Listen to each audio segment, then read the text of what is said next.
ഒരു YouTube channel start ചെയ്താൽ കൊള്ളാന്നൊക്കെ ഉണ്ടല്ലേ. പക്ഷെ വീഡിയോ എങ്ങനെ എടുക്കണം, അതെങ്ങനെ എഡിറ്റ് ചെയ്യണം, അതിനെങ്ങനെ തംബ്നെയിൽ കൊടുക്കണം, ഇനി ഇതെല്ലാം ചെയ്തിട്ടാലും യൂട്യൂബിൽ നിന്ന് വല്ലതും കിട്ടുമോന്നും അറിയത്തില്ല അല്ലേ? അതാണോ സംശയം? ഇതൊക്കെയാണോ നിങ്ങളെ യൂട്യൂബ് ചാനൽ സ്റ്റാർട്ട് ചെയ്യാൻ വേണ്ടിയിട്ട് ഒരു തടസ്സമായിട്ട് നിൽക്കുന്ന കാര്യങ്ങൾ? അപ്പൊ എനിക്ക് നിങ്ങളോട് പറയാനുള്ളത്, ഏറ്റവും ആദ്യം തന്നെ പറയാനുള്ളത്, ജസ്റ്റ് സ്റ്റാർട്ട്. നിങ്ങളൊന്ന് തുടങ്ങ്, നിങ്ങളൊന്ന് വീഡിയോ എടുക്ക്, ഫോൺ എടുത്ത് ക്യാമറ ഓണാക്കി വീഡിയോ എടുക്ക്, എന്നിട്ട് ബാക്കി വരുന്നിടത്ത് വെച്ച് കാണാം. ഓക്കെ. അപ്പം ഇന്നത്തെ നമ്മുടെ വീഡിയോ എന്ന് പറയുന്നത് ആക്ച്വലി ഒരു യൂട്യൂബ് ജേർണി എന്നൊക്കെ പറയാം എന്ന് തോന്നുന്നു. കാരണം ഞാൻ എൻ്റെ എക്സ്പീരിയൻസിൽ നിന്നും പഠിച്ച കാര്യങ്ങൾ, എൻ്റെ അനുഭവങ്ങളാണ്, എൻ്റെ യൂട്യൂബ് ബേസ് ചെയ്തിട്ടുള്ള കാര്യങ്ങളാണ് നിങ്ങളോട് ഞാൻ ഷെയർ ചെയ്യാൻ വേണ്ടി പോകുന്നത്. അപ്പോൾ നിങ്ങൾക്ക് സമയമുണ്ട്, കേൾക്കാൻ താല്പര്യമുണ്ടെന്നുണ്ടെങ്കിൽ കൂടെ ഇരിക്കുക കേട്ടോ. അപ്പോൾ എനിക്ക് പൊതുവെ ഈ വീഡിയോ എടുക്കാനും ഫോട്ടോ എടുക്കാനൊക്കെ ഇഷ്ടമുള്ള ഒരാളാണ്. അപ്പം എൻ്റെ ഫ്രണ്ട്സിൻ്റെ കൂടെ ഒക്കെ പോയാൽ തന്നെ ഞാനായിരിക്കും മേ ബി ഈ ഫോണുമായിട്ട് ഓടി നടക്കുന്ന ഒരാൾ. അപ്പോൾ എനിക്ക് അതിനകത്ത് ഒരു പേടിയില്ല, പക്ഷെ ഒരു ചളുപ്പുണ്ടായിരുന്നു ഇങ്ങനെ വീഡിയോ ഒക്കെ എടുക്കുമ്പോൾ, അല്ലെങ്കിൽ ഞാൻ അതിനകത്ത് വരുന്ന കാര്യങ്ങളൊക്കെ വരുമ്പോഴത്തേനും എനിക്ക് ചളുപ്പുണ്ടായിരുന്നു. പിന്നെ വീഡിയോ എടുക്കുന്ന സമയത്ത് അറിയാലോ, മേ ബി അടുത്ത കാര്യങ്ങളൊക്കെ ഉണ്ടെങ്കിൽ ചിലപ്പോൾ കൂടും, എന്നാലും ഒരു ധൈര്യം എവിടെയോ ഉണ്ട്. അപ്പം ഞാൻ വീഡിയോ ചെയ്യണം എന്ന് തീരുമാനിക്കുന്നത്, അതല്ലെങ്കിൽ യൂട്യൂബ് ചാനൽ സ്റ്റാർട്ട് ചെയ്യണം എന്ന് ഞാൻ തീരുമാനിക്കുന്നത് എൻ്റെ മൂത്ത മോന് ഒരു 6 മാസം ഉള്ളപ്പോഴും. അവനിപ്പോൾ ഒരു 3.5 വയസ്സ് കഴിഞ്ഞു. അപ്പം ഇങ്ങനെ ഇരിക്കുന്ന സമയത്താണ് ഞാൻ ചാനൽ സ്റ്റാർട്ട് ചെയ്യാൻ തീരുമാനിക്കുന്നത്. അപ്പോൾ മെയിനായിട്ട് 2 റീസൺ ആണുള്ളത്. അതിനകത്ത് ഏറ്റവും ഇമ്പോർട്ടൻ്റ് ആയിട്ടുള്ള റീസൺ, യൂട്യൂബ് നമുക്ക് പൈസ തരും എന്നുള്ളൊരു പ്രതീക്ഷ. കാരണം എൻ്റെ ആഗ്രഹങ്ങൾ വളരെ വലുതാണ്. അപ്പൊ ആ വളർച്ചയ്ക്കൊത്ത പോലെ നമുക്കൊരു വരുമാനമില്ല. സ്റ്റിച്ചിങ് കൊണ്ട് കിട്ടുന്നുണ്ടോ എന്ന് ചോദിച്ചു കഴിഞ്ഞാൽ ഓക്കെ, കിട്ടുന്നുണ്ട് ആ സമയത്തെ കാര്യം. പക്ഷെ ഈ പറയുന്ന പോലെ എൻ്റെ ആഗ്രഹങ്ങളുമായിട്ട് മീറ്റ് ചെയ്ത് പോകാൻ പറ്റുന്നില്ല. അപ്പൊ എനിക്ക് എന്തായാലും ഇൻകം കുറച്ച് കൂട്ടണം എന്നുള്ളതുണ്ട്. പിന്നെ അത് മാത്രമല്ല, എനിക്കിങ്ങനെ എൻ്റെ പേഴ്സണൽ ആയിട്ടുള്ള ആഗ്രഹങ്ങൾക്ക് വേണ്ടിയിട്ട് മറ്റൊരാളോട് ചോദിക്കുക എന്ന് പറയുന്നത് എനിക്കൊരു ഇച്ചിരി ബുദ്ധിമുട്ടുള്ള കാര്യമാണ്. കടം മേടിക്കും, തിരിച്ചു കൊടുക്കും, അത് വേറെ വിഷയം. അതിനേക്കാളെല്ലാം ഉപരി നമ്മുടെ പേഴ്സണൽ ആയിട്ടുള്ള ആഗ്രഹങ്ങൾ ഉണ്ടായിരിക്കുമല്ലോ. അതായത് ഇപ്പോൾ ഒരു ലിപ്സ്റ്റിക് മേടിക്കണം, ഒരു പെർഫ്യൂം മേടിക്കണം, ഇങ്ങനെയൊക്കെ നമ്മുടെ ബേസിക് കുറച്ച് കാര്യങ്ങൾ. ഇതിനൊക്കെ നമ്മൾ മറ്റൊരാളോട് മേടിക്കുക എന്ന് പറയുന്നത് എനിക്ക് ബുദ്ധിമുട്ടുള്ള കാര്യമാണ്. അപ്പൊ അതുകൊണ്ട് തന്നെയാണ് നമ്മൾ ഈ വർക്കൊക്കെ ആയിട്ട് നിൽക്കുന്നത്. അപ്പം യൂട്യൂബ് പൈസ തരും എന്നുള്ളൊരു പ്രതീക്ഷയിൽ നിന്നു. പിന്നെ ഒരു കാര്യം എന്ന് പറഞ്ഞാൽ, അന്ന് മോന് 6 മാസമൊക്കെ ഉള്ള സമയത്ത്, അതായത് പെട്ടെന്ന് ഒരു ലോക്ക് ആയ പോലെ ഒരു ഫീലായിരുന്നു. എന്താ പറയാ, നിങ്ങൾക്ക് ഞാൻ പറയുമ്പോൾ ചിലർക്കെങ്കിലും മനസ്സിലാവും. അതായത് ഓടി നടന്ന ഒരാളെ കൂട്ടിലടച്ചൊരു ഫീല്. കുഞ്ഞായി കഴിഞ്ഞപ്പോഴത്തേനും എനിക്ക് അധികം ഒന്നും പുറത്തിറങ്ങാനോ അല്ലെങ്കിൽ എൻ്റെതായ കാര്യങ്ങൾക്ക് വേണ്ടിയിട്ട് ഓടി നടക്കാനോ ഒന്നും എനിക്ക് അങ്ങനെ പറ്റിയിട്ടില്ല. അപ്പൊ അങ്ങനെ സ്റ്റക്ക് ആയി കഴിഞ്ഞപ്പോഴത്തേനും എനിക്കൊരു റിലീഫ് വേണം എന്നും കൂടെ എനിക്ക് തോന്നി. അപ്പൊ ഞാൻ ഓർത്തു, ഓക്കെ, അങ്ങനെയാണെങ്കിൽ ചാനലൊക്കെ സ്റ്റാർട്ട് ചെയ്ത് എന്തെങ്കിലുമൊക്കെ ആയിട്ട് എൻഗേജ്ഡ് ആവാം എന്ന് തീരുമാനിച്ചു. അപ്പൊ നമ്മുടെ ഇൻസ്പിറേഷൻ എന്ന് പറയുന്നത് അശ്വതി ചേച്ചി, അശ്വതി മലയാളത്തിനകത്ത് അശ്വതി ചേച്ചിയുടെ വ്ളോഗൊക്കെ ഗോവയിലൊക്കെ ഉണ്ടായിരുന്നപ്പോൾ ഉള്ള വ്ളോഗൊക്കെ നിങ്ങൾ കണ്ടിട്ടുണ്ടായിരിക്കുമല്ലോ. ചേച്ചി സ്റ്റിച്ച് ചെയ്യും, കുക്ക് ചെയ്യും, വീട്ടിലത്തെ കാര്യങ്ങൾ, കുഞ്ഞിന്റെ കാര്യങ്ങൾ എന്നൊക്കെ പറഞ്ഞുകൊണ്ട് രസമായിരുന്നല്ലോ, നമ്മളിങ്ങനെ കണ്ടിരുന്ന് പോകുമല്ലോ. അപ്പൊ എന്റെ മനസ്സിൽ ഏകദേശം സിമിലർ വീഡിയോസ് വേണമെന്നായിരുന്നു. പിന്നെ എനിക്കറിയാവുന്നുള്ള സ്റ്റിച്ചിങ് റിലേറ്റഡ് ആയിട്ടുള്ള കാര്യങ്ങൾ. അപ്പൊ അതൊരു ട്യൂട്ടോറിയൽ സൈഡിൽ കൂടെയും പോട്ടെ, ഇതൊരു വ്ളോഗ് പോലെയും പോട്ടെ എന്നൊക്കെ ഉള്ള പോലെ ആയിരുന്നു ഞാൻ ഇരുന്നത്. ഓക്കെ, പതുക്കെ അപ്പൊ യൂട്യൂബിന്റെ ക്രൈറ്റീരിയാസ് നിങ്ങൾക്ക് അറിയാമായിരിക്കുമല്ലോ. 1000 സബ്സ്ക്രൈബറും 4000 വാച്ച് ടൈമോ അല്ലെങ്കിൽ 10 മില്യൺ ഷോർട്ട് വ്യൂ ആണ് അവരുടെ ക്രൈറ്റീരിയ എന്ന് പറയുന്നത്. അതായത് നമ്മളെ ജോലിക്ക് എടുക്കണം എന്നുണ്ടെങ്കിൽ ഇന്ന കാര്യങ്ങൾ നമ്മൾ പാസ്സാവണം എന്ന് പറയുന്ന പോലെ, യൂട്യൂബിന്റെ സൈഡിൽ നിന്ന് നോക്കുമ്പോൾ 1000 സബ്സ്ക്രൈബറും അല്ലെങ്കിൽ 1000 സബ്സ്ക്രൈബർ പ്ലസ് 4000 വാച്ച് ടൈം, അല്ലെങ്കിൽ 1000 സബ്സ്ക്രൈബർ പ്ലസ് 10 മില്യൺ വ്യൂസ് 3 മാസത്തിനുള്ളിൽ. ഇതാണ് അവരുടെ ക്രൈറ്റീരിയ. 4000 വാച്ച് ടൈം നമുക്ക് ഒരു വർഷത്തിനുള്ളിൽ നമ്മൾ ആക്കണം. ഈ 1000 4000 നമ്മൾ ഒരു വർഷത്തിനുള്ളിൽ ആക്കണം. അപ്പൊ ഞാൻ ഇങ്ങനെയുള്ള ബേസിക് ടെക്നിക്കൽ പരമായ കാര്യങ്ങളൊന്നും എനിക്കറിയത്തില്ല. അപ്പൊ അതൊക്കെ അറിയാവുന്നവർ ചെയ്തിരിക്കുന്ന നല്ല നല്ല വീഡിയോസ് ഉണ്ട്. അപ്പൊ അതെല്ലാം പോയി ഞാൻ ഇങ്ങനെ മനസ്സിലാക്കി. ഓക്കെ, ഇതൊക്കെയാണ്, ഇങ്ങനെയൊക്കെ ഉള്ള കാര്യങ്ങളൊക്കെയാണ് ഇതിന്റെ ബേസിക് എന്നുള്ളത് നമ്മൾ മനസ്സിലാക്കി. കാരണം വീഡിയോ എടുത്താൽ മാത്രം പോരല്ലോ, ഇത് എഡിറ്റ് ചെയ്യാൻ അറിയണം, ഇത് തംബ്നെയിൽ ക്രിയേറ്റ് ചെയ്യാൻ വേണ്ടിയിട്ട് അറിയണം, ഇതിന്റെ ബേസിക് കുറച്ച് കാര്യങ്ങളൊക്കെ അറിയണം. അപ്പൊ അതൊക്കെ ഞാൻ ഇങ്ങനെ ഓടി നടന്ന് മനസ്സിലാക്കാൻ വേണ്ടി ശ്രമിച്ചു. അപ്പൊ ഇത് മനസ്സിലാക്കിയതിന്റെ ഭാഗമായി തന്നെ ഞാനത് പരീക്ഷിക്കാനും തുടങ്ങി. പതുക്കെ വീഡിയോ ചെയ്ത് അത് എഡിറ്റ് ചെയ്ത് തംബ്നെയിലൊക്കെ എനിക്ക് അറിയാന്നുള്ള പോലെയൊക്കെ ഞാൻ ചെയ്തും ഒക്കെ ഇടും. അപ്പം ആദ്യത്തെ സ്ട്രഗിൾ എന്താന്ന് വെച്ചാലും, അതായത് പകല് മോസ്റ്റ്ലി ഞാൻ വർക്കുകളാണ്, എനിക്ക് വരുന്ന വർക്കാണ് ഞാൻ വീഡിയോ ചെയ്ത് കാണിച്ചുകൊണ്ടിരുന്നത്. അപ്പോൾ ഞാൻ സ്റ്റാർട്ട് ചെയ്ത് ഒരുവിധം എത്തിക്കഴിയുമ്പോൾ ഒന്നെങ്കിൽ ഫോണിന്റെ സ്റ്റോറേജ് അല്ലെങ്കിൽ ഫോണിന്റെ ബാറ്ററി എല്ലാം വീക്കായി, അങ്ങനെ ഫുള്ളാക്കാൻ പറ്റത്തില്ലായിരുന്നു. ഒരു വീഡിയോ കംപ്ലീറ്റ്ലി എടുക്കാൻ പറ്റത്തില്ലായിരുന്നു. തലയും വാലും ഒക്കെ മാത്രമേ ചിലപ്പോൾ കാണത്തുള്ളൂ. അപ്പൊ അതൊരു ബുദ്ധിമുട്ടായിരുന്നു. പിന്നെ കാരണം എനിക്ക് സ്റ്റിച്ച് ചെയ്ത് തീർക്കുകയും വേണം, വീഡിയോയ്ക്ക് വേണ്ടിയിട്ട് ഇതിങ്ങനെ വെയിറ്റ് ചെയ്ത് വെക്കാൻ പറ്റത്തില്ല. അപ്പൊ എനിക്കത് കസ്റ്റമറിന് കൊടുക്കണം. ആ ഒരു ബുദ്ധിമുട്ടുള്ളതുകൊണ്ട് അത് അങ്ങനെ കുറച്ച് ബുദ്ധിമുട്ടി. പിന്നെന്ന് പറഞ്ഞാല് പകലാണ് എനിക്ക് സ്റ്റിച്ച് ചെയ്യാൻ പറ്റത്തുള്ളൂ, രാത്രി എനിക്ക് സ്റ്റിച്ച് ചെയ്യാൻ പറ്റത്തില്ല ആ സമയത്തൊക്കെ. അപ്പൊ പകല് ഞാൻ മാക്സിമം വർക്ക് ചെയ്യുകയും ആ കൂടെ വീഡിയോ എടുക്കുകയും ചെയ്യും. എന്നിട്ട് രാത്രിയാണ് ഞാൻ വോയിസ് ഓവർ കൊടുക്കുന്നത്. കാരണം പകല് നമുക്ക് വീഡിയോ എടുക്കുന്ന സമയത്ത് ഭയങ്കര നോയ്സ് ഒക്കെ ആയിരിക്കും. ഒന്നെങ്കിൽ ടിവിയുടെ സൗണ്ട്, അതും അല്ലെങ്കിൽ മൊബൈലിന്റെ സൗണ്ട്, പിന്നെ കൊച്ച് കരച്ചില്, ബഹളം, പിന്നെ നമ്മൾ ആ വഴിക്ക് പോകും ഈ വഴിക്ക് പോകും, ഇതൊക്കെ നമുക്ക് ഡിസ്ട്രാക്ഷൻസ് ആയിക്കൊണ്ടേയിരിക്കും. അപ്പം പകൽ എനിക്ക് വീഡിയോ ഇങ്ങനെ എടുക്കുക മാത്രമേ ഉള്ളൂ. അപ്പൊ ഞാൻ വൈകുന്നേരം എല്ലാവരും ഉറങ്ങി, രാത്രി എല്ലാവരും ഒക്കെ ഉറങ്ങി കഴിഞ്ഞിട്ടാണ് ഞാൻ ഈ പറയുന്ന പോലെ വോയിസ് ഓവർ കൊടുക്കുന്നതും ഇത് എഡിറ്റ് ചെയ്യുന്നതും എല്ലാം ചെയ്തുകൊണ്ടിരുന്നത്. എഡിറ്റിംഗ് എന്ന് പറഞ്ഞു കഴിഞ്ഞാൽ പ്രത്യേകിച്ചൊന്നുമില്ല, കട്ട്, ട്രിമ്മ്, ക്രോപ്പ്, ഡിലീറ്റ്, അങ്ങനെയൊക്കെയുള്ള സംഭവങ്ങൾ. പിന്നെ അങ്ങനെ പതുക്കെ പതുക്കെ വീഡിയോ എഡിറ്റ് ചെയ്യാൻ പഠിച്ചെന്ന് പറഞ്ഞു കഴിഞ്ഞാൽ ഇതൊക്കെ തന്നെ, എഡിറ്റിങ്, കട്ട്, ട്രിമ്മ്, ഇതൊക്കെ പറഞ്ഞിട്ടുള്ള അങ്ങനെയുള്ള ബേസിക് സംഗതികൾ. നമ്മുടെ അതായത് എൻ്റെ വീഡിയോയുടെ ഒരു പാറ്റേൺ വെച്ചിട്ട് അധികം ഇങ്ങനെ ആഷ്ബൂഷ് ഒന്നും കാണിക്കേണ്ട ആവശ്യം എനിക്ക് ഇതുവരെ തോന്നിയിട്ടില്ല. പിന്നെ സൗണ്ട് ആയിരുന്നു മെയിൻ ആയിട്ടുള്ള ഒരു പ്രശ്നം. അതായത് നമ്മൾ യൂട്യൂബിൽ ഒരു വീഡിയോ ചെയ്യുമ്പോഴത്തേനും വിഷ്വലി ഉള്ളതിനേക്കാളും ഇമ്പോർട്ടൻസ് കൊടുക്കേണ്ടത് ഇതിന്റെ സൗണ്ടിലാണ്. നമ്മൾ വിഷ്വലി കാണിക്കുന്ന കാര്യങ്ങൾ ചിലപ്പോൾ ആൾക്കാർക്ക് അത്രയും സുഖകരമായി തോന്നിയില്ല എങ്കിൽ കൂടെയും സൗണ്ടിനകത്ത് ഭയങ്കര ഇമ്പോർട്ടൻസ് ഉണ്ട്. അപ്പൊ ഞാൻ യൂട്യൂബിന് വേണ്ടിയിട്ട് ആദ്യമായിട്ട് മേടിച്ചതെന്ന് പറയുന്നത് ട്രൈപോഡും ഒരു മൈക്കുമാണ്. അപ്പോൾ ഇൻവെസ്റ്റ് ചെയ്തതിനകത്ത് എനിക്ക് ഇതുവരേക്കും ഒരു വിഷമം തോന്നിയിട്ടില്ലാത്ത രണ്ട് സാധനങ്ങളാണ് അത് രണ്ടും. അപ്പോൾ നിങ്ങൾക്ക് അറിയായിരിക്കും, നിങ്ങൾ ഇപ്പൊ സ്റ്റാർട്ട് ചെയ്യുമ്പോൾ നിങ്ങൾക്ക് മനസ്സിലാവും, നിങ്ങൾ ഈ വോയിസ് ഒക്കെ കൊടുക്കുമ്പോഴത്തേന് എത്ര പ്രാവശ്യം റീടേക്ക് പോകേണ്ടി വരും എന്ന് പറയുമ്പോൾ. അപ്പം റീടേക്ക് എന്ന് ഉദ്ദേശിക്കുന്നത് ഇപ്പൊ പോലും ഒരു ഈ 5 മിനിറ്റുള്ള വീഡിയോ എടുക്കാൻ വേണ്ടിയിട്ട്, അല്ലെങ്കിൽ ഒരു 10 മിനിറ്റുള്ള വീഡിയോ എടുക്കാൻ വേണ്ടിയിട്ട് ഒരു അരമണിക്കൂർ ഓൾറെഡി ഞാൻ കളഞ്ഞു കാണും. ഇതെല്ലാം തന്നെ പിന്നെയും പറഞ്ഞിട്ട്.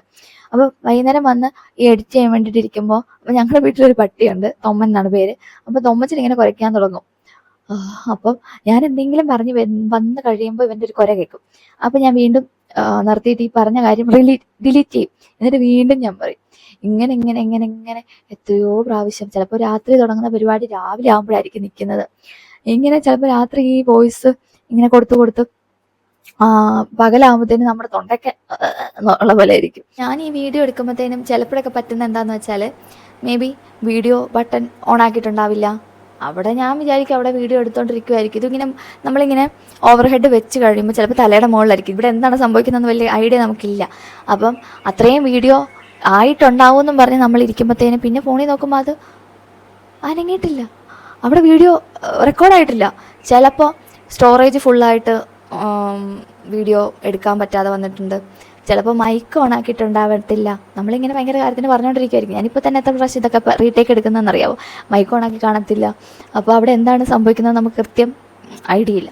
അപ്പോൾ ഇങ്ങനെയൊക്കെയുള്ള പാളിച്ചകളും അല്ലെങ്കിൽ അങ്ങനെയൊക്കെ സംഭവിക്കും. ഇങ്ങനെയൊക്കെ വന്നാലേ നമ്മളൊരു വഴങ്ങി വരത്തുള്ളൂ. പിന്നെ വരാൻ സാധ്യത, പിന്നെ നമ്മളൊന്ന് പ്രിപ്പയർ ആയിരിക്കേണ്ടത് ഈ കമൻറ്റ് സെക്ഷൻ. ഇപ്പം സ്റ്റിച്ചിങ് റിലേറ്റഡ് ആയിട്ടുള്ള കണ്ടന്റ് ആയതുകൊണ്ട് തന്നെ എനിക്ക് അത്രയും പ്രശ്നങ്ങളൊന്നും വന്നിട്ടില്ല. പക്ഷെ എന്നാൽ കൂടെ കമൻറ്റുകൾ ഫേസ് ചെയ്യാൻ വേണ്ടിയിട്ട് നമ്മൾ റെഡി ആയിരിക്കണം. ഒട്ടും താങ്ങാൻ പറ്റാത്ത കമൻ്റ് ആണെങ്കിൽ ഞങ്ങൾ ഡിലീറ്റ് ചെയ്തേക്കണം. എന്നാലും കുറേയൊക്കെ നമ്മൾ ബോൾഡായിട്ട് നിൽക്കേണ്ട ഒരു പ്ലാറ്റ്ഫോം തന്നെയാണിത്. നമ്മൾ ഭയങ്കര സോഫ്റ്റായിട്ട് അയ്യോ വാവെന്ന് പറഞ്ഞിരുന്നാലൊന്നും കാര്യം നടക്കൂല. അപ്പം ഒരു സൈഡിൽ കൂടെ നമ്മളെ ആരെങ്കിലുമൊക്കെ കളിയാക്കുകയും ചെയ്യും. അതായത് ഇതൊക്കെ എന്തിനാണ് ചെയ്യുന്നത്, ഇതുകൊണ്ടൊന്നും കാര്യമില്ല, നീ ഇതുവഴിക്കൊന്നും രക്ഷപ്പെടാൻ പോകുന്നില്ല, ഇതുകൊണ്ട് വല്ലതൊക്കെ കിട്ടുമോ എന്നൊക്കെയുള്ള കളിയാക്കലും ഒരു സൈഡിൽ കൂടെ നടക്കും. അപ്പം ഞാൻ മനസ്സിൽ ഇതൊന്നും കേൾക്കണ്ട, ഇതൊന്നും മൈൻഡ് ചെയ്യണ്ട, നമ്മൾ രക്ഷപ്പെടും, നമ്മൾ എവിടെയെങ്കിലും എത്തും എന്നുള്ളൊരു ഇതില് മേ ബി അറിഞ്ഞൂടാ, ആ ഒരു പ്രതീക്ഷയിൽ ഞാനിങ്ങനെ എന്നെ തന്നെ ഫോഴ്സ് ചെയ്യും. അതായത് ഒരു മോറൽ സപ്പോർട്ട് അല്ലെങ്കിൽ ഒരു ഇങ്ങനെ നമ്മളെ താങ്ങി നിർത്താൻ എനിക്ക് പ്രത്യേകിച്ച് കൈകളൊന്നുമില്ല. നീ ചെയ്തോ, നീ രക്ഷപ്പെടും, അല്ലെങ്കിൽ നീ ഇതിൽ നിന്ന് എന്തെങ്കിലും കിട്ടും എന്ന് നമ്മളെ സപ്പോർട്ട്. കാരണം ഈ യൂട്യൂബ് സംബന്ധമായ ഒരു വീഡിയോ ചെയ്യുന്ന ആരും എൻ്റെ ഫാമിലിയിലോ എൻ്റെ സർക്കിളിലോ ഇല്ല. ഞാനാണ് സ്റ്റാർട്ട് ചെയ്യുന്നത്. അപ്പം മേ ബി ഞാൻ ആദ്യമേ ചോദിച്ചു അവരോടൊക്കെ, ഞാനിങ്ങനെ വീഡിയോ ചെയ്യുമ്പോൾ നിങ്ങളെ കാണിക്കുന്നത് കൊണ്ട് നിങ്ങൾക്ക് ബുദ്ധിമുട്ടുണ്ടോ? ഞാൻ അതൊരുവിധം ശ്രദ്ധിക്കുന്ന ഒരാളാണ്. ആരെങ്കിലും ബുദ്ധിമുട്ടുണ്ടോ, എനിക്കൊരു ഇഷ്ടക്കേടുണ്ടോ എന്ന് പറഞ്ഞു കഴിഞ്ഞാൽ ഞാൻ അവരെ വീഡിയോയിൽ ഇൻക്ലൂഡ് ചെയ്യത്തേയില്ല. അപ്പോൾ അതൊക്കെ കഴിഞ്ഞിട്ട് അപ്പൊ നമുക്ക് സപ്പോർട്ട് എന്ന് പറഞ്ഞാൽ കുഞ്ഞിനെ നോക്കും, ആ രീതിയിലുള്ള ഹെൽപ്പൊക്കെ കിട്ടും. അപ്പൊ നമുക്ക് വർക്ക് ചെയ്യാനാണെങ്കിലും വീഡിയോ ചെയ്യാനാണെങ്കിലും ഒക്കെ നമുക്ക് കുറച്ച് ടൈം എങ്ങനെയൊക്കെ അറേഞ്ച് ചെയ്തെടുക്കാൻ പറ്റും. ബാക്കിയുള്ളതൊക്കെ നമ്മൾ കഷ്ടപ്പെടുക എന്നുള്ളതേ ഉള്ളൂ. എല്ലാവർക്കും ഒന്നും ചെയ്തു തരാൻ പറ്റത്തില്ലല്ലോ. അപ്പോൾ ഈ വീഡിയോ എടുക്കും, രാത്രിയാകുമ്പോൾ എഡിറ്റ് ചെയ്യും. അപ്പൊ ഇതിങ്ങനെ തുടങ്ങി ഇങ്ങനെ അപ്പൊ ഞാൻ പതുക്കെ അപ്ലോഡ് ചെയ്ത് തുടങ്ങി. 1, 2, 3 എന്നൊക്കെ പറഞ്ഞ് വീഡിയോസിന് വ്യൂ വരാൻ തുടങ്ങി. അപ്പോൾ ആദ്യമൊക്കെ അയ്യോ ഇത്രയേ ഉള്ളൂ, അല്ലെങ്കിൽ ഇവരുടെ നിങ്ങൾ വൈറ്റ് സ്റ്റുഡിയോയുടെ ഏറ്റവും ലാസ്റ്റ് ഏണിങ്സിന്റെ ആ സെക്ഷനിൽ പോയി നിങ്ങൾക്ക് നോക്കിയാൽ മനസ്സിലാവും. അവരിങ്ങനെ ഒരു ബാർ പോലെ വെച്ചേക്കും. അതായത് സ്റ്റാർട്ട് ചെയ്യുന്നിടം തൊട്ട് അവസാനിക്കുന്നിടം വരെ ഇങ്ങനെ നീല കളറിൽ ഇത് ഇങ്ങനെ സ്പ്രെഡായി വരും. ഇത് കാണാൻ ഒരു രസമാണ് കേട്ടോ, ഒരു വല്ലാത്ത സുഖമാണ്. ഈ 1000 സബ്സ്ക്രൈബർ, ഈ 4000 വാച്ച് ടൈം ഇങ്ങനെ പോകുന്ന കാണുമ്പോഴത്തേനും ഓരോ ദിവസവും ഞാനിങ്ങനെ വന്നിട്ട് എപ്പോഴെല്ലാം ഞാൻ എൻ്റെ ഫോൺ കയ്യിലെടുക്കുന്നു അപ്പോഴെല്ലാം ഓടിപ്പോയി റിഫ്രഷ് ചെയ്യും, വലിയ ആയോ എന്ന് പറഞ്ഞിട്ട്. അപ്പോൾ നമ്മൾ ഈ ഇടുന്ന വീഡിയോസിന് വ്യൂസ്, എത്ര വ്യൂ പോയി, അതിൽ നിന്ന് എത്ര വാച്ച് ടൈം കിട്ടി എന്നൊക്കെ പറഞ്ഞിട്ട് ഇങ്ങനെ ഒരു ഭയങ്കര ഒരു ത്വരയായിരുന്നു കേട്ടോ ആ സമയത്തൊക്കെ. അപ്പോൾ അങ്ങനെ പതുക്കെ എൻ്റെ ചാനല് പതുക്കെ ഗ്രോ ആയിട്ടുള്ള ഒരു ചാനലാണ്. ഗ്രോ എന്ന് പറയുമ്പോഴത്തേന് നമ്മളിപ്പോൾ ഒരു 35K ഒക്കെ നിൽക്കുവാണല്ലോ. ഇത് ഭയങ്കര വളർച്ച എന്നൊന്നും ഞാൻ പറയുന്നില്ല, പക്ഷെ എന്നെ സംബന്ധിച്ച് ഭയങ്കര വലിയ വളർച്ചയാണ് താനും. അപ്പോൾ ഈ 1000 സബ്സ്ക്രൈബർ 4000 വാച്ച് ടൈമും എത്തിക്കുന്നതാണ് യൂട്യൂബിന്റെ ശരിക്കുള്ള ടാസ്ക് എന്ന് പറയുന്നത്. അപ്പോൾ ഇങ്ങനെ ഒരു വ്യൂ 2 വ്യൂ എന്നൊക്കെ പറഞ്ഞ് ഇങ്ങനെ ആദ്യമൊക്കെ ഭയങ്കര ശോകമായിരുന്നു.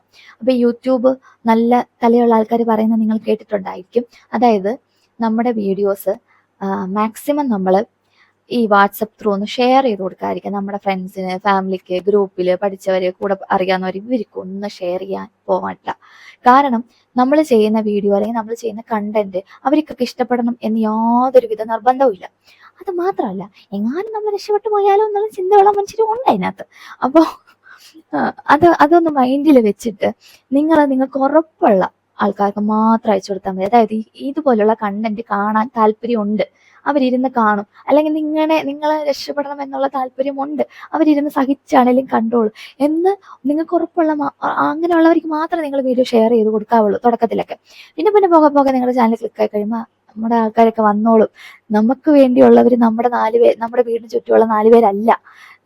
നമ്മളെ ആവശ്യമുള്ള ആൾക്കാർ ഈ നാട്ടിലുണ്ടെന്നേ. അപ്പം ഞാൻ ഈ പറഞ്ഞ പോലെ ഇതെന്റെ മനസ്സിൽ ആദ്യമേ ഫീഡ് ചെയ്ത് വെച്ച സംഗതിയാണ്. അതായത് ഞാൻ ചാനൽ സ്റ്റാർട്ട് ചെയ്താൽ തന്നെ ഇതിങ്ങനെ അധികം പേരിലേക്ക് ഞാൻ ഷെയർ ചെയ്യത്തില്ല എന്നുള്ളത് ഞാൻ ഫിക്സ് ചെയ്ത് വെച്ചു. ഈ പറഞ്ഞ പോലെ എനിക്ക് ഉറപ്പുള്ള കുറച്ച് പേർക്ക് വേണ്ടി മാത്രം ഞാൻ ഷെയർ ചെയ്ത് കൊടുത്തിട്ടുണ്ടായിരുന്നുള്ളൂ. അപ്പൊ അവര് സബ്സ്ക്രൈബ് ചെയ്തും കണ്ടും ഒക്കെ നമ്മളെ സപ്പോർട്ട് ചെയ്യുന്നുണ്ടായിരുന്നു. പോരെങ്കിൽ ഞാൻ ചെയ്തുകൊണ്ടിരുന്ന പണി എന്ന് പറഞ്ഞാൽ നമ്മുടെ തന്നെ വീഡിയോസ് നമ്മുടെ തന്നെ ഡിവൈസിനകത്ത് നമ്മൾ കാണുവാണെന്നുണ്ടെങ്കിൽ അത് യൂട്യൂബിന് മനസ്സിലാവും നമ്മളിങ്ങനെ അതെന്തോ പോളിസി വയലേഷൻ ഒക്കെ പെടും. അപ്പൊ ആ റിസ്ക് ഒന്നും നിങ്ങൾ ചെയ്യരുത്. പകരം വേറുള്ള ഫോണിലൊക്കെ നിങ്ങൾ പോയിരുന്ന് കണ്ടോണം. അപ്പൊ ഞാൻ വീട്ടിൽ എത്രയൊക്കെ ഫോൺ അവൈലബിൾ ആണോ അവരുടെ എല്ലാ ഫോണിൽ ഞാൻ ജസ്റ്റ് എൻ്റെ വീഡിയോ ഓൺ ആക്കുമ്പോൾ പതുക്കെ നമുക്കുള്ള ആൾ വരും എന്ന് പറയുന്ന പോലെ നമ്മുടെ ചാനൽ പതുക്കെയാണ് ഗ്രോ ആയി വന്നത്. അങ്ങനെ ഗ്രോത്തിലേക്ക് എത്തി 1000 സബ്സ്ക്രൈബർ ഹിറ്റ് ചെയ്യാൻ ഇങ്ങനെ നിൽക്കുവാണ്. അതായത് ആ ഒരു സമയം എത്തിയപ്പോഴേക്കും പതുക്കെ എൻ്റെ ചാനൽ ഇങ്ങനെ ഒരു ഫ്രീസ് ആയ പോലെ എനിക്ക് തോന്നി. അപ്പൊ ഈ 1000 എത്താറായി ഇങ്ങനെ നിൽക്കുമ്പോൾ ഇത് ഫ്രീസ് ആയത് എന്തുകൊണ്ടാണെന്ന് ചോദിച്ചു കഴിഞ്ഞാൽ പോളിസി വയലേഷൻ അങ്ങനെയൊന്നും അല്ല. എന്തോ ഒരു കാരണം കൊണ്ട് അതിങ്ങനെ അനക്കൊന്നും ഇല്ലാതെ ഇങ്ങനെ നിൽക്കുക. അതായത് 1 or 2 പേരൊക്കെ വെച്ച് കൂടുമെന്നല്ലാതുകൊണ്ട് ഇങ്ങനെ നമ്മൾ ഇപ്പൊ ഹിറ്റ് ചെയ്യുന്നുള്ള പോലെ നിന്നിട്ട് അങ്ങനെ വലിയ ഫോഴ്സ് ഒന്നും കാണാനില്ല, പെട്ടെന്നാവുന്നില്ല. അപ്പോൾ എനിക്കത് ഭയങ്കര വിഷമായിരുന്നേ. എന്നാലും വേണ്ടില്ല, ഞാൻ വീണ്ടും എന്നെ ഫോഴ്സ് ചെയ്ത് വീഡിയോ ചെയ്ത് ഇട്ടോണ്ടേയിരുന്നു. അപ്പൊ ഈ യൂട്യൂബേഴ്സ് ആരോട് വേണമെങ്കിലും നിങ്ങൾ ചോദിച്ചു നോക്കുക. അപ്പൊ അവർക്ക് എല്ലാവരും ഉത്തരം പറയാനുണ്ടായിരിക്കുന്ന ഒരു കാര്യമുണ്ട്. അതായത് അവരുടെ 100K അല്ലെങ്കിൽ അവരുടെ 1 million ഇതിനേക്കാൾ എല്ലാം അവർക്ക് വാല്യൂബിൾ ആയിരിക്കും ആദ്യത്തെ 1000 സബ്സ്ക്രൈബർ എന്ന് പറയുന്നത്. ആദ്യത്തെ 1000 സബ്സ്ക്രൈബർ ആണ് ഒരു യൂട്യൂബറിന്റെ ലൈഫിനെ സംബന്ധിച്ച് ഏറ്റവും ബേസിക്. ആ ഒരു ബേസ്മെന്റ് കെട്ടിപ്പിടിക്കുക എന്നുള്ളത് തന്നെയാണ് ഏറ്റവും സ്ട്രഗിൾ ഉള്ള കാര്യവും. ഓക്കെ, അങ്ങനെ ഞാനൊരു 1000 സബ്സ്ക്രൈബർ എങ്ങനെയൊക്കെയോ എത്തിച്ചു. പിന്നെയുള്ള ടാസ്ക് എന്ന് പറയുന്നത് 4000 വാച്ച് ടൈം എത്തിക്കുക എന്നുള്ളതായിരുന്നു. അപ്പം ഓരോ ദിവസവും 1 മണിക്കൂർ കൂടും, 2 മണിക്കൂർ കൂടും, ചിലപ്പോൾ 10 മണിക്കൂർ ഇങ്ങനെയൊക്കെ ആയിരിക്കും കൂടിക്കൊണ്ടിരിക്കുക. അപ്പം ഞാനിങ്ങനെ ഓരോ ദിവസം കൂട്ടും. അതായത് ഇത്ര വീഡിയോ ഇത്ര മണിക്കൂർ, ഇത് ഒരാൾ കണ്ടാൽ തന്നെ ഇത്രേ ആവുന്നുള്ളൂ. ഇത് ഏത് കാലത്ത് 4000 സബ്സ്ക്രൈബർ എത്തും, അല്ലെങ്കിൽ എത്ര പേര് കണ്ടാലാ ഈ 4000 ഒന്ന് കംപ്ലീറ്റ് ആക്കാൻ പറ്റുന്നത്? ഞാനിങ്ങനെ എണ്ണിയിരിക്കും. എൻ്റെ കയ്യിൽ എപ്പോഴെല്ലാം ഫോൺ കിട്ടുന്നു അപ്പോഴെല്ലാം ഞാനിങ്ങനെ റിഫ്രഷ് ഇട്ടുകൊണ്ടേയിരിക്കും. അപ്പം പിന്നെ എനിക്ക് തോന്നി ഇനിയിപ്പോൾ ഞാൻ എപ്പോഴും റിഫ്രഷ് ചെയ്യുന്നതുകൊണ്ടാണോ ഈ ചാനൽ ഇങ്ങനെ വലിയ മൂവ് ഒന്നും ചെയ്യാത്ത എന്നൊക്കെ ഉള്ള പോലെ. പിന്നെ എനിക്ക് മനസ്സിലായി തുടങ്ങി. അതായത് വേറുള്ള വീഡിയോസൊക്കെ നമ്മൾ റെഫർ ചെയ്തും ഇതുപോലെ അറിയാന്നുള്ളവർ പറയുന്നതൊക്കെ കേട്ട് മനസ്സിലാക്കി തുടങ്ങി. അതായത് ഓഡിയൻസിന് എന്തെങ്കിലും ആ വീഡിയോ ഒന്ന് കിട്ടണം, അവർക്ക് പ്രയോജനമുള്ള എന്തെങ്കിലും ഒരു കാര്യം ആ വീഡിയോക്കകത്ത് വേണം, എന്നാൽ മാത്രമേ നമുക്ക് ഈ പറയുന്ന പോലെ ഒരു വാച്ച് ടൈം ആണെങ്കിലും ഒക്കെ കിട്ടുള്ളൂ. അപ്പോൾ അതിന് വേണ്ടിയിട്ട് ഞാനിങ്ങനെ എന്ത് ചെയ്യാൻ പറ്റുമോ എന്നുള്ള രീതിയിൽ ചിന്തിച്ച് വീഡിയോ ചെയ്യാൻ തുടങ്ങി. അപ്പൊ അതിനകത്തുനിന്ന് പതുക്കെ നമുക്ക് വാച്ച് ടൈമൊക്കെ കയറി തുടങ്ങി. അപ്പം ഞാൻ ഈ പതുക്കെ എന്ന് പറയുന്നത് ഒരാഴ്ചയോ 2 ആഴ്ചയോ അല്ലെങ്കിൽ 2 മാസമോ ഒന്നുമല്ല. ഞാൻ ചാനൽ സ്റ്റാർട്ട് ചെയ്തിട്ട് ഏകദേശം 1 വർഷം വേണ്ടി വന്നു എനിക്ക് ഈ പറയുന്ന മോണിറ്റൈസേഷൻ ആയി കിട്ടാൻ വേണ്ടിയിട്ട്. നിങ്ങൾ പലരും പറയുന്നത് കേട്ടിട്ടുണ്ടായിരിക്കും 3 മാസം കൊണ്ട് 1 മാസം കൊണ്ട് ഒക്കെ ആയിട്ടുണ്ടെന്ന്. മേ ബി ഞാൻ കൊടുത്ത എഫേർട്ട് പോരാഞ്ഞിട്ടാണോ എന്ന് എനിക്കറിയത്തില്ല. അല്ലെങ്കിൽ നമ്മുടെ വീഡിയോയുടെ പെർഫോമൻസ് അത്രയും വീക്ക് ആയതുകൊണ്ടാവാം ഈ പറയുന്ന പോലെ 1 വർഷം എനിക്ക് വേണ്ടി വന്നു യൂട്യൂബ് ചാനൽ ഒന്ന് മോണിറ്റൈസേഷൻ ആയി കിട്ടാൻ വേണ്ടിയിട്ട്. പക്ഷെ ഇതിനകത്തൊരു കാര്യം, ഞാൻ എവിടെയും വിട്ടുകൊടുത്തില്ല.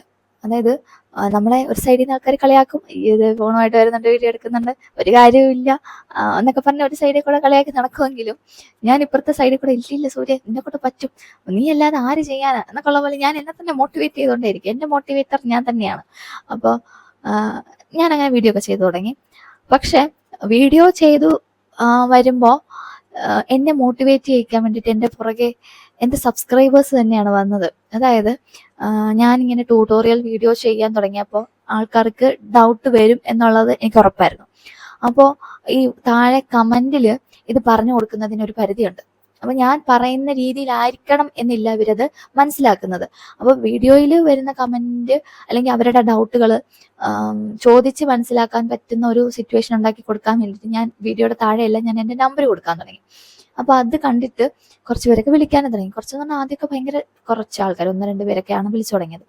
അപ്പൊ പതുക്കെ ഓരോരുത്തരായിട്ട് സംസാരിച്ച് നമുക്കൊരു ഒരു എന്താ പറയാ, കൂടെ ഒരാളുണ്ട് എന്നുള്ളൊരു ഫീലിലേക്ക് എത്തി തുടങ്ങി. അപ്പൊ ഞാൻ ഇടയ്ക്ക് ഇങ്ങനെ പറഞ്ഞു, വീഡിയോ ഒന്നും ഒരു സുമാറാകുന്നില്ല, അതിൽ ഒന്നും രക്ഷപ്പെടാൻ പറ്റുമെന്ന് തോന്നുന്നില്ല, നിർത്താൻ പോവാന്നൊക്കെ പറയുമ്പോഴത്തേനും അയ്യോ നിർത്തുവാണോ, അങ്ങനെ ചെയ്ത് നിർത്തരുത്, വീഡിയോ ചെയ്യൂ, എന്തിനാണ് അങ്ങനെ നിർത്തുന്നത്, ഇതുപോലെയുള്ള ഞങ്ങളൊക്കെ ഇല്ലേ കാണാൻ, ഞാൻ കാണും എന്നും പറഞ്ഞ് ഒന്നല്ലെങ്കിൽ 2 പേര് എനിക്ക് വേണ്ടി ചെയ്യൂ, ഞാൻ കണ്ടോളാം എന്നും പറഞ്ഞ് എന്നെ മോട്ടിവേറ്റ് ചെയ്യിക്കും. അപ്പൊ അങ്ങനെ ആ തുടക്കകാലത്തൊക്കെ വിളിച്ച് ഒത്തിരി പേരുണ്ട്. ഇപ്പോഴും വിളിക്കും, സംസാരിക്കും, തിരക്കും. ഡെയിലി വിളിച്ചില്ലെങ്കിലും ഇടയ്ക്കെങ്കിലും വിളിക്കും. അപ്പം ഇവരൊക്കെ നമ്മളിങ്ങനെ മോട്ടിവേറ്റ് ചെയ്യുമ്പോഴത്തേനും നമ്മളും ഓക്കെ എന്നുള്ള പോലെ നമ്മളെ തന്നെ ഫോഴ്സ് ചെയ്തുകൊണ്ടിരിക്കും.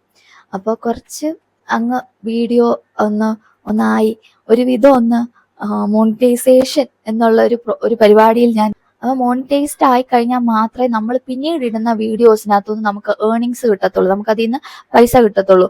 അപ്പം പതുക്കെ ചാനൽ മോണിറ്റൈസേഷൻ ആയി. എനിക്ക് ഭയങ്കര സന്തോഷമായിരുന്നു. മോണിറ്റൈസേഷൻ ആകുന്ന സമയത്ത് എന്താ പറയാ, അതൊരു അവാർഡ് കിട്ടുന്ന ഫീല് തന്നെയാണ്. അല്ലെങ്കിൽ ഒരു ഗവൺമെന്റ് ഓഫീസിലെ അപ്പോയിന്റ്മെന്റ് ലെറ്റർ കിട്ടുന്ന ഒരു ഫീലില്ലേ, അതാണ്. അപ്പൊ പിന്നെ എനിക്ക് മോണിറ്റൈസേഷൻ ആയി. ഇനി നമ്മൾ ഇടുന്ന വീഡിയോ ചുമ്മാ അല്ല, ഇനി നമ്മുടെ വീഡിയോ യൂട്യൂബിൽ ഓടുന്നുണ്ടെന്നുണ്ടെങ്കിൽ നമുക്ക് അവർ പൈസ തരണം എന്നുള്ളത് ഉറപ്പായ കാര്യമായി. അപ്പം ഇനി ഒരു വീഡിയോക്ക് അല്ലെങ്കിൽ ഒരു വ്യൂവിന് എത്ര പൈസ കിട്ടും എന്നുള്ളതൊക്കെ ഇനി നമ്മൾ പോയി തപ്പില്ല. അങ്ങനെയൊക്കെ ഞാനും കുറെ തപ്പി, പക്ഷെ അതിനകത്തൊന്നും ഒരു കാര്യമില്ല എന്നുള്ളത് പിന്നെ മനസ്സിലായി. അതായത് യൂട്യൂബില് വരുന്ന ആഡിനനുസരിച്ചാണ്, അവരുടെ ആഡിന്റെ കാറ്റഗറിക്ക് അനുസരിച്ചാണ് അതിനകത്ത് പേയ്മെന്റ്. ഒരാൾ എത്ര സമയം നമ്മുടെ വീഡിയോ കണ്ടിരുന്നു, ഇങ്ങനെയൊക്കെയുള്ള കുറെ കാര്യങ്ങളെ ബേസ് ചെയ്തിട്ടാണ് ഇതിനകത്ത് പേയ്മെന്റ് അവർ ഫിക്സ് ചെയ്യുന്നത്. നമുക്കത് പ്രെഡിക്റ്റ് ചെയ്യാൻ പോലും പറ്റത്തില്ല. ചിലപ്പോൾ 30 മിനിറ്റ് ഉള്ള ഒരു വീഡിയോയെക്കാളും ഏർണിങ്സ് ചിലപ്പോൾ 5 മിനിറ്റ് ഉള്ള ഒരു വീഡിയോക്കകത്ത് കിട്ടും. ചിലപ്പോൾ നേരെ തിരിച്ച് സംഭവിക്കാം. അപ്പൊ അതിനകത്തൊന്നും പ്രത്യേകിച്ച് ലോജിക്കില്ല. നമ്മൾ ഇത്രേ ചെയ്യേണ്ടതുള്ളൂ, നമ്മുടെ വ്യൂവേഴ്സിന് ഇഷ്ടപ്പെടുന്ന പോലെയുള്ള കണ്ടന്റുകൾ അവർക്ക് കൊടുക്കുക. ഇതിനകത്ത് നമ്മൾ ഹാപ്പി ആയിരിക്കണം, അവരും ഹാപ്പി ആയിരിക്കണം, ഇത്രേ ഉള്ളൂ. പിന്നെ ഞാൻ അങ്ങോട്ട് ഈ പറയുന്ന പോലെ $100 ആയെങ്കിൽ മാത്രമേ നമുക്ക് യൂട്യൂബ്, അതായത് ഫസ്റ്റ് ആണെങ്കിലും പിന്നീടാണെങ്കിലും അതായത് $100 ആയി കഴിഞ്ഞാൽ മാത്രമേ അവർ നമ്മുടെ അക്കൗണ്ടിലേക്ക് അത് ക്രെഡിറ്റ് ചെയ്യത്തുള്ളൂ. അപ്പൊ ആദ്യം എനിക്കൊരു ധാരണ ഉണ്ടായിരുന്നു, അതായത് ആദ്യത്തെ പേയ്മെന്റ് മാത്രമേ $100 ആയാൽ മതി, പിന്നെ ഉള്ളതൊക്കെ ഇപ്പൊ ഓരോ മാസം എത്രയാണോ ആവുന്നത് അത് നമുക്ക് തരും എന്നുള്ളതായിരുന്നു ഞാൻ ആദ്യം വിചാരിച്ചുകൊണ്ടിരുന്നത്. പക്ഷെ അങ്ങനെയല്ല.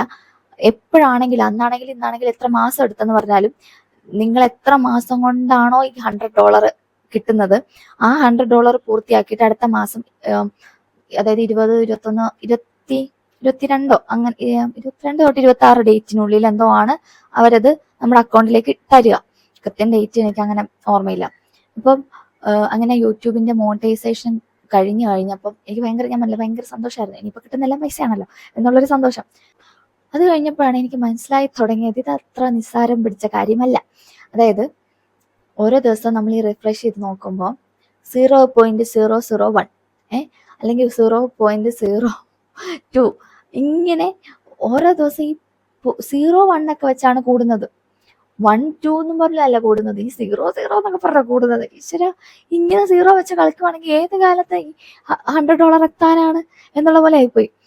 പിന്നെ കുറച്ചും കൂടെ ഒക്കെ വീഡിയോ റീച്ച് ആയി തുടങ്ങിയപ്പോൾ തൊട്ട് $1, $2 അങ്ങനെയൊക്കെ ആയി തുടങ്ങി. എങ്ങനെ പോയാലും ഒരു ദിവസം $1 ഒക്കെ കയറുന്നുള്ളൂ. അതിൻ്റെ അപ്പുറത്തേക്ക് തരാൻ പറ്റിയ നല്ല കണ്ടന്റും ആയിരിക്കണം എന്നില്ല ചിലപ്പോ. പക്ഷെ എന്നെ സംബന്ധിച്ച് ഞാനാണെങ്കിൽ മാക്സിമം എഫേർട്ട് ഇടുന്നുണ്ട്. 24 മണിക്കൂറും യൂട്യൂബേ എന്നും പറഞ്ഞ് ഞാൻ ഇരിക്കുന്നുണ്ട്. വർക്ക് ഒരു സൈഡിലും നടക്കുന്നുണ്ടെങ്കിൽ പോലും യൂട്യൂബിലേക്കാണ് ഞാൻ ആ സമയത്തൊക്കെ ഭയങ്കര കോൺസെൻട്രേറ്റ് ചെയ്ത് നിന്നിട്ടുണ്ടായിരുന്നത്. അപ്പൊ നമുക്ക് സ്വാഭാവികമായിട്ടും വിഷമം വരുമല്ലോ.